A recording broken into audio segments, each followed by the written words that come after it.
Right, today we're going to focus on parametric differentiation.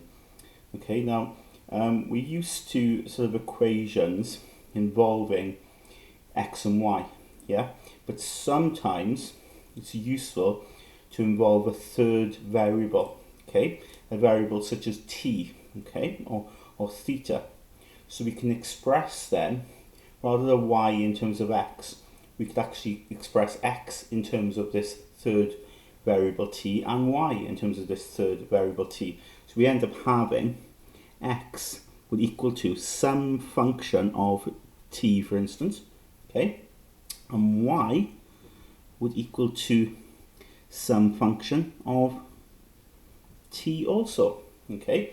So this is then an example of a parametric equation, okay, where the parameter in this case would be t, okay.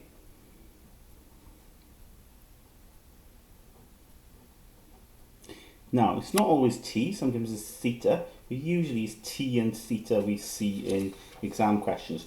So let's look at an example, okay. So let's look at the first one here. We've got x equals to t squared and y equals to 2t. Okay, so there you have it, right? As I mentioned a moment ago, we are used to having functions with just x and y, okay, or y written in terms of x, okay, or sometimes they're written implicitly, aren't they? So the y's and x's are sort of all over the place. But it is useful sometimes, as I mentioned, to have this third variable, okay? So x can be written in terms of t and y can be written in terms of t. But we're still interested in what the derivative is of y with respect to x, okay? So I still want to find what dy by dx is. So I go about it quite simply using the chain rule, okay? Which of course we've learned before. Now in terms of how we differentiate this, in terms of how we find dy dx, okay? Because that's what I want, okay? That's what I want to find. First thing you do is you differentiate this. Of course, when you differentiate this, you've got to appreciate it's x in terms of t, okay? So you can't find dy dx. You can't write dy dx from here. That would be silly. You've got x in terms of t, so all you can do is differentiate x here with respect to the function t here. So the sensible thing here would be to write dx by dt, okay? X with respect to t, and of course you can differentiate that, can't you? T squared, when you differentiate it, well, bring the power down. So you get 2t and the power becomes 1. Easy peasy. Do the same over here then. Okay, we've got y in terms of t. So differentiate it, dy by dt. Okay, well, t is just power 1 there, yeah? So when I differentiate it, it just becomes 1, doesn't it? So, and I've got a constant 2 in front. So I end up with just 2 there. Okay, so I've got dx dt and I've got dy dt. Now, one more sensible thing to do, right, and we're going to be doing this throughout these examples, is I'm going to flip this, okay? So I'm going to find the reciprocal of this. So instead of having dx by dt, I'm going to work out what dt by dx is, okay? So I'm just going to flip that. And in order to flip that, all I've got to do is flip this.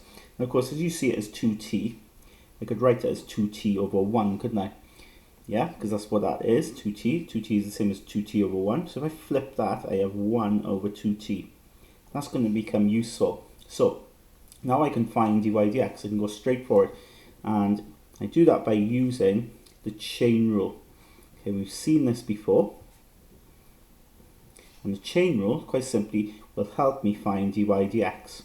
Because in order to find dy dx, what I can do now is create this chain whereby I got dy on top, but then I have my parameter on the bottom. So dy on top, the parameter then was t, of course, so dt, times then, to get this chain, well, I've got my dx on the bottom here, haven't I? So I'm going to put dx on the bottom there, but I'm going to have my chain of dt at the top, okay? And what you can see then is these effectively sort of cancel, don't they? You can sort of see these cancel, and it gives me dy by dx. So that's by the chain rule, how it works. So dy by dt, then, you just look up here, it's just 2, isn't it? And then dt dx, you can see why I flipped this, because I need a dt dx, which is 1 over 2t. So I'm timesing these, that's what that dot means. So if you want, I mean, you could see it straight away probably, but if you want, you could write it as 2 over 2t. But the 2's, what's happening here is the 2's are cancelled, aren't they? The 2's will cancel, and I end up with 1 on top and t on the bottom. So my value for dy by dx is 1 over t.